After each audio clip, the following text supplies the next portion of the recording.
안녕하세요. 반갑습니다. 오늘은 제가 여러분에게 소개해드릴 수업이 있어요. 저는 리얼스 영재 아카데미의 박진국 원장입니다. 반갑습니다.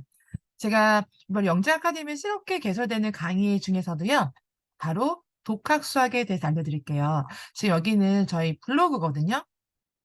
리얼스 영재 아카데미 블로그인데요. 블로그에 새롭게 개관된 수업도 있네요.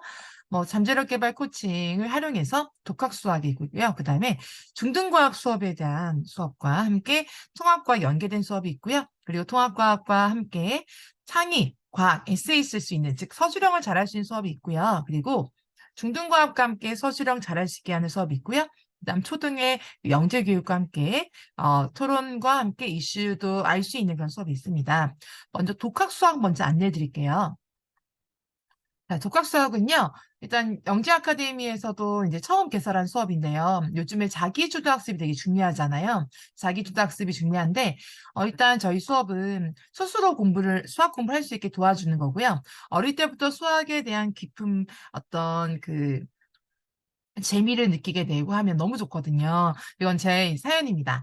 전 초등학교 때부터 수학을 독학을 했고요. 학교 수업 말고는 사교육 도움을 거의 받지 않았어요. 그래서 중학교 때 여름방학을 활용해서 한 달 정도 단과 학원에서 받은 수업이 다인 것 같아요. 그래서 저희는 이제 선행을 많이 안 했으니까 중학교 이제 2학년 때였는데 2학년 1학기 여름방학 때 2학기 걸 배우는 거예요. 그래서 한 학기 과정을 이제 한 달 동안의 단과 수업에서 전체적으로 훑어나면 이제 그걸 가지고 이제 2학기 때, 이제 시험 공부도 하고 하게 되는데요. 그 외에 다른 교육을 받지 않았었어요. 그러다가 고등학교 올라가면 수학이 어렵잖아요. 그래서, 중학교 3학년 가을쯤에 그때 고등학교 1학년 저희 정석을 많이 풀었는데요. 정석을 이제 배우려고 갔었는데 거기도 이제 길게 못 다니고 한 달 정도 다니고 개념 보다가 어느 정도 이제 감을 잡고 집에서 독학을 했어요. 그래서 저는 그때 지금보다는 저희 때는 너무 그 선행을 많이 안 했으니까요.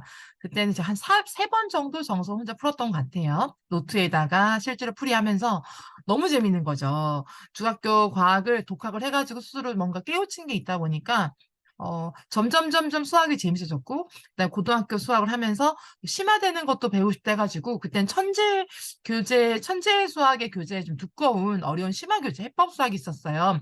고등학교 도 있었는데, 고등학교 과정의 심화 수학인 해법 수학도 풀게 됐습니다. 그리고 그 외에 또 함수가 좀 어렵다 보니까 함수 파트 조금 과외가 필요하다 이거 좀 이해하기 어렵다 해가지고 한 달 정도 의대생한테 이제 우리 큰언니가 다닌 대학교에 다니는 의대가 있어가지고 이제 공고 붙인 거예요. 언니 붙여준 거예요.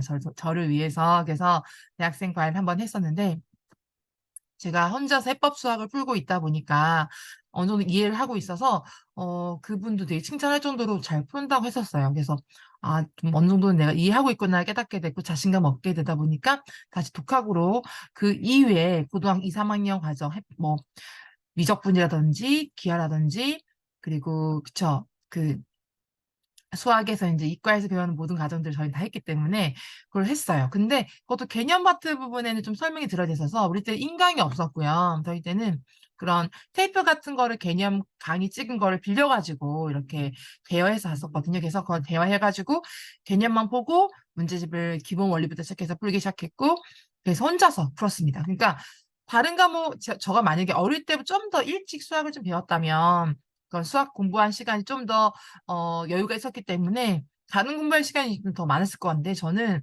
수학을 늦게 이렇게 좀 재미를 붙여가지고 독학하다 보니까 시간이 많이 걸렸어요. 그래서 그러다 보니까 다른 과목에 좀 더 주요 과목 중에 특히 국어나 영어 같은 언어 쪽은 좀 어려웠거든요. 과학이나 수학은 너무 좋아하고 잘하는데 영어랑 그다음에 국어가 되게 어려웠어요.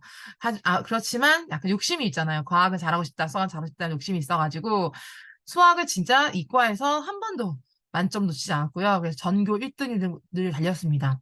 근데 사교육 도움 받지 않고 스스로 공부했고요. 수학 먼저 공부하면 너무 재밌어가지고 학교에 수업 끝나고 고등학교 때 도서관에 남아가지고 대여섯 시간 6시간 혼자 공부해서 어떤 날은 학교에서 제일 늦게 간 적도 있었어요.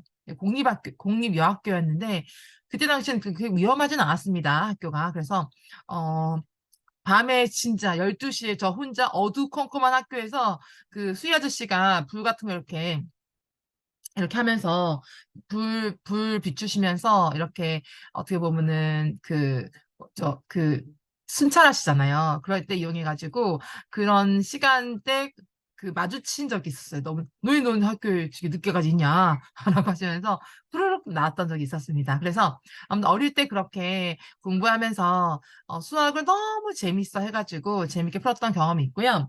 또 하나는 수학 독학으로 공부하다 보니까 좀 자신감이 붙어가지고 했습니다. 그래서 저는 우리 아이들도 독학으로 수학을 공부하는 거에 대한 자신감이 좀 붙었으면 좋겠고요.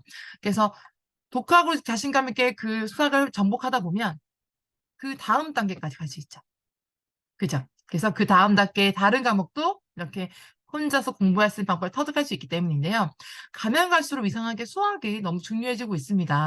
그러니까 수학이 많이 어느 게 어떻게 보면은 변별력을 줄 수 있는 과목이 될 수 있기 때문인데요. 그래서 어릴 때부터 이제 학교 내신도 어렵고 또 특히 지역마다 수학 문제가 다르게 나와서 아무리 시간 투자해도 수학이 쉽지 않아라 하는데요. 그런데 사실 시간 더 투자해야 되고 더 많이 풀면 할 수 있어요. 그만큼 노력한 만큼 그 결과가 나오는 게 수학이거든요. 그래서 독학으로 수학을 공부하는 비법을 제가 알려드리고자 하고요. 그리고 그동안 제가 경험했던 것들을 아이들한테 풀 건데, 초등학교 저학년 때부터, 3학년 때부터 시작해서 어느 정도 이제 책을 읽고 글을 읽고 이해할 정도가 되고 체력이 되는 그 3학년 시기, 예비 4학년이죠. 그쵸? 현재 3학년부터 하니까 예비 4학년이기 때문에 그 시기부터 스스로 공부하는, 수학을 스스로 좀 깨우쳐 나가는, 그 공부에 재미를 붙이는 그런 연습을 하면서 차근차근 쌓아간다면 정말 수학을 잘할 수 있게 될 것입니다. 지금 정말, 나 수학은 지금 자신이 없어. 어려워하는 친구도 마찬가지입니다. 저와 함께 하시면 이겨낼 수 있습니다. 수학 독학 수업 함께 합시다. 수학을 잘할 수 있어요.